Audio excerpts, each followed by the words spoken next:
Hello, I'm Frederick, and I live in Caldwell County, North Carolina. I wish to charge the Caldwell County Department of Social Services with the criminal charges of perjury, kidnapping, child neglect and endangerment, extortion, custodial interference, unlawful detention, intentional violation of court orders, coercion, and the manufacture of false reports. A little bit about the story. In March of 2007, my 14-month-old daughter got sick. After several weeks running back and forth to the doctors, the emergency room, she was finally admitted to the hospital for pneumonia. She was in the hospital for 8 days. Out of the 8 days, social worker was there for 2 days.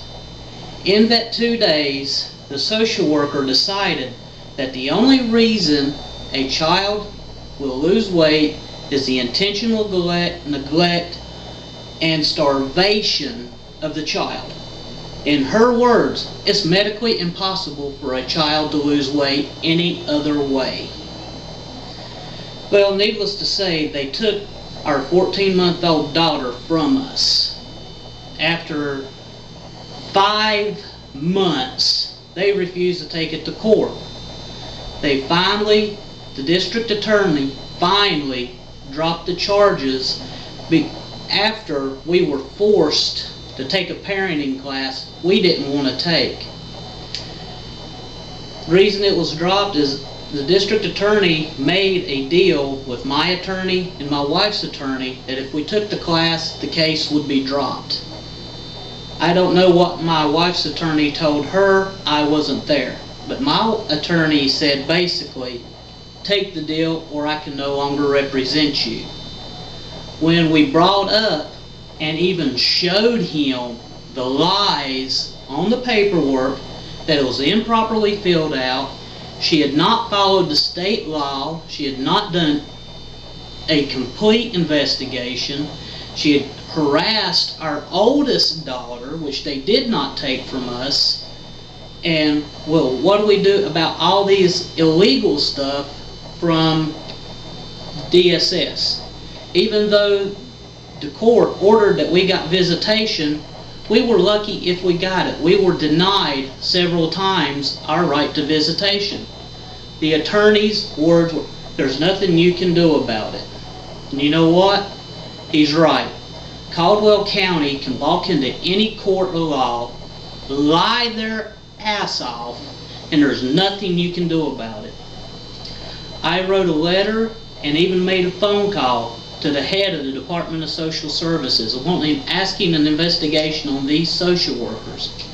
He has refused to respond.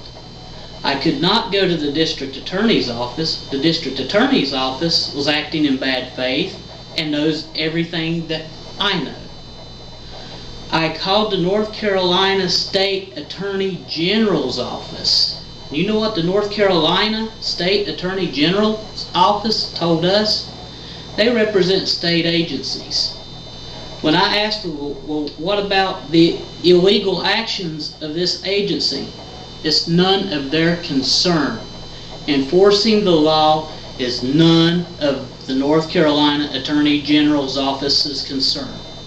I guess that's why Mike Nafon got away with all of what he got away with in the Duke rape case. I wrote a letter to the North Carolina Governor's office. He has so far not responded to the letter. I wrote a letter to the United States Attorney General, and their response is they represent government agencies and cannot give legal advice.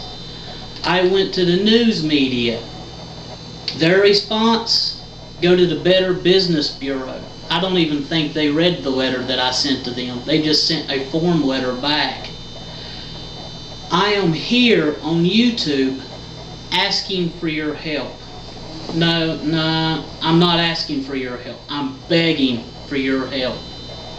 Write to North Carolina Attorney General. Write to the North Carolina governor. Ask them, why doesn't the enforcement of the law concern them? If they do not do an investigation, why are they even in office? I wasn't even asking them to take my word for it. I wanted them to come and look at all the evidence, because I can prove every charge that I have just made. This is my email address, daddywayenamait@yahoo.com. Please at least let me know if you're going to help me. Write to the North Carolina Attorney General's office. Write to the North Carolina governor. I'm begging you for your help. My wife and I, when this started, was looking to buy a house. Now we are unable to pay our bills. We are so indebted that we have to file bankruptcy. North Carolina even intercepted our income state refund to pay the court back for the charges incurred against us. We have been intentionally ruined for nothing more than our child getting sick. What if it's your child that gets sick? Do you want to be criminally harassed, charged, drugged through the mud, slandered, and then just, oh, well, here's your child back. There's nothing you can do about it. Ha ha, go file bankruptcy. Please, I'm begging for your help. North Carolina Attorney General, the North Carolina Governor, please, I'm begging you. Thank you.